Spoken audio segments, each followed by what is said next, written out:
دنیا کی چکا چوند میں اتنے مست ہو گئے ہیں. خاص طور سے میں اردو والوں کے لیے بات کر رہا ہوں کہ اپنی زبان کو ہم بھول گئے ہیں، اور جہاں زبان کو ہم نے فراموش کیا ہماری تہذیب بھی اسی لیے زوال پذیر ہے. تو ہمیں چاہیے کہ ہم اس کے لیے حکومت کوئی ذمہ دار نہیں ہے. آسانی سے ہم لوگ کہہ دیتے ہیں صاحب حکومت کچھ نہیں کر رہے ہیں. حکومت کی طرف سے تمام ذرائع موجود ہیں، وہی ذرائع جو یہاں موجود ہیں وہی بہار میں ہیں، بنگال میں ہے، لیکن آپ دیکھیے وہاں کیا حال ہے. آج جتنے اخبارات میں جتنے اردو رسائل میں ہیں تو بہار کے، بنگال کے، جھارکھنڈ، اڑیسہ کے لوگ ہیں. تو وہ لوگ اس کے لیے محبت بھی رکھتے ہیں. خود کو اس کے لیے ہمیں ڈیووٹیڈ بھی کرنا پڑے گا، اپنے آپ کو وقف کرنا پڑے گا، تب جا کے یہ ہماری اردو اور تہذیب زندہ رہے گی. افضل بھائی نے ایک جملہ بڑا اچھا کہا ہے کہ اگر ہماری اردو زبان کمزور ہوگی تو ہماری تہذیب بھی کمزور ہوگی. افضل بھائی ایک سوال میرا یہ ہے کہ آپ کو کس شاعر نے متاثر کیا، کس شاعر سے آپ زیادہ متاثر ہیں؟ دیکھیے شاعر تو میں بتا رہا ہوں کہ بچپن سے میں نے جو مطالعہ کیا وہ اساتذہ کا کیا، اور میرے والد بھی خود مرحوم فخر سخن صفتر چھپاروی میرے خود والد اچھے شاعر تھے، لیکن میں نے زیادہ تر اساتذہ کو پڑھا. خاص طور سے غالب، اقبال، حضرت امیر خسرو.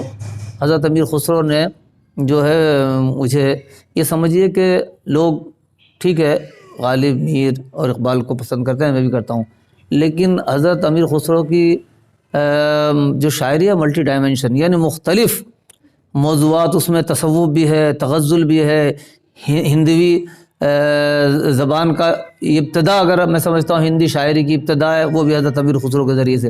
فارسی شاعری کی ابتدا میں سمجھتا ہوں ہندوستان میں اگر شباب پر آئی ہے تو اس سے پہلے بھی ہو رہی تھی، بعد میں بھی ہوئی، لیکن حضرت امیر خسرو کو میں سمجھتا ہوں کہ ان کا کمال یہ اللہ نے ان کو یہ عطا کیا تھا کہ ایک ہی غزل میں کئی زبانوں کو انہوں نے استعمال کر کے مختلف زبانوں کے ساتھ غزل کہی. اور یعنی یہ فن حضرت امیر خسرو کے بغیر نقطے کی غزلیں انہوں نے کہی. اوپر جن لفظوں میں نقطے ہیں ان کی شاعری کی، نیچے جن کے نقطے آتے ہوں جیسے بے، چے، جیم، تو ان کی شاعری انہوں نے کی، اور بغیر نقطے کی شاعری کی. اور دوسری بات کہ مصرع آپ ادھر سے پڑھیں یا اس طرف سے پڑھیں، اس کا آپ ایک ہی مصرع لگتا ہے، جیسے شکر بترازوئے وزارت برکش. جی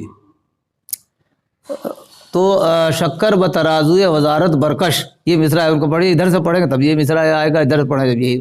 تو اس میں پوری انہوں غزلیں کہی ہیں.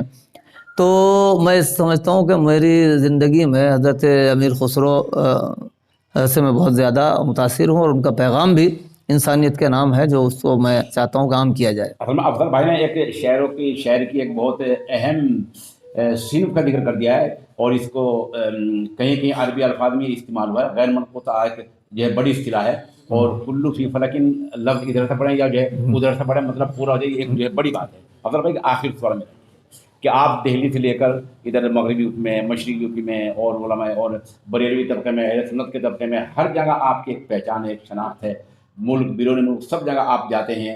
کیا چیز ایسی ہے کہ ایک مشترک کیا چیز آپ نے اپنائی ہے جس کو سب لوگ آپ کو اپنے مسلک سے بالاتر ہو کر آپ کو پسند کرتے ہیں؟ کیا چیز اپنائی ہے؟ دیکھیے میرا ماننا یہ ہے، اور میں نے اپنے بزرگوں سے اور اپنے اسلاف سے اور جن کے قدموں میں بیٹھا یہ سیکھنے کو ملا کہ شدت پسندی چاہے وہ زبان میں ہو، چاہے وہ سماج میں ہو، یا آپ کے خیالات میں ہو، وہ نقصان دہ رہے گی.